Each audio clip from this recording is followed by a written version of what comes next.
చంద్రబాబు గారి మీద జగన్ హయాంలో పెట్టిన కేసులు వరుసగా విత్‌డ్రా అవుతున్నాయి. తొలగిస్తున్నారు. ప్రభుత్వమే జాగ్రత్తగా ఎవరైతే అయితే ఆ రోజున జగన్ టైంలో వైసీపీ అనుకూలుల చేత కంప్లెయింట్ పెట్టించి కేసులు పెట్టారు.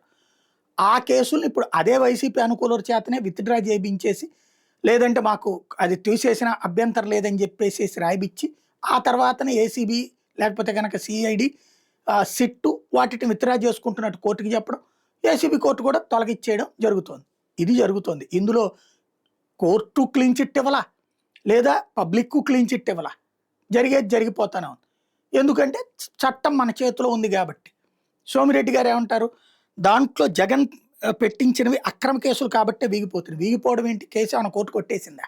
లేదు గదా! అదే సందర్భంలో జగన్ కేసులలో ఇప్పుడు ఫర్ ఎగ్జాంపుల్ చంద్రబాబు గారికి సంబంధించినటువంటి కేసులలో ఇప్పుడు ఏమని చెప్తున్నారు? కంప్లెయింట్ పెట్టిన అతనే తీసేస్తే అభ్యంతరం లేదని చెప్పారు. గుడ్. దాని ప్రకారం తొలగించారు. మంచి పని. మరి జగన్‌కి సంబంధించిన సంస్థలో పెట్టుబడి పెట్టినటువంటి ప్రతి ఒక్కళ్ళు, మేము పెట్టుబడి కావాలనే పెట్టాం, మాకిష్టమనినే పెట్టుబడి పెట్టామంటున్నారు కదా! అప్పుడు మరి వాళ్ళ మీద కేసులు ఎందుకున్నట్టు? జగన్ మీద కేసులు ఎందుకున్నట్టు? మాకు అలాగే మీరు ప్రయోజనాలు పొందారంటే ఇప్పుడు చంద్రబాబు గారు 99 వేసులకు భూములు ఇవ్వట్లేదా? మరి అట్లాగే వాళ్ళు కూడా ప్రయోజనాలు పొందారు.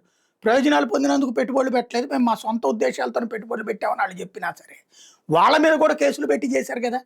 కానీ అక్కడ జగన్ దోషి, ఇక్కడ నిర్దోషి. మనం ఎలా కావాలంటే అలా కన్విన్సింగ్‌గా మాట్లాడుకోవచ్చు.